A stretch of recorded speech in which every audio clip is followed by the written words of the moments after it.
ராமநாதபுரத்தில் டைட்டானிக் கப்பல் உள்ளிட்ட பொழுதுபோக்கு அம்சங்களுடன் கூடிய பொருட்காட்சியை நகர்மன்ற தலைவர் ஆர்.கே. கார்மேகம் தொடங்கி வைத்து பார்வையிட்டார்.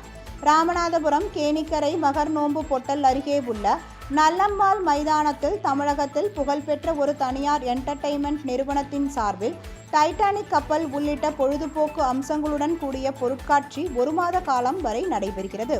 இதனை ராமநாதபுரம் நகர்மன்ற தலைவர் ஆர்.கே. கார்மேகம் தொடங்கி வைத்து பார்வையிட்டார்.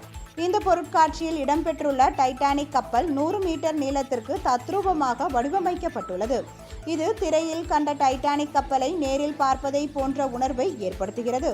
அத்துடன் குழந்தைகள், பெரியவர்கள் என அனைத்து தரப்பினரும் மகிழும் வகையில் ராட்சச ராட்டினங்கள், சறுக்கு விளையாட்டு, பேய் வீடு போன்ற பொழுதுபோக்கு அம்சங்கள் இடம்பெற்றுள்ளன. இத்துடன் எண்ணற்ற வீட்டு உபயோக பொருட்கள், ஸ்டால்கள், உண்டு மகிழ உணவு கூடங்கள் ஆகியவை இடம்பெற்றுள்ளன.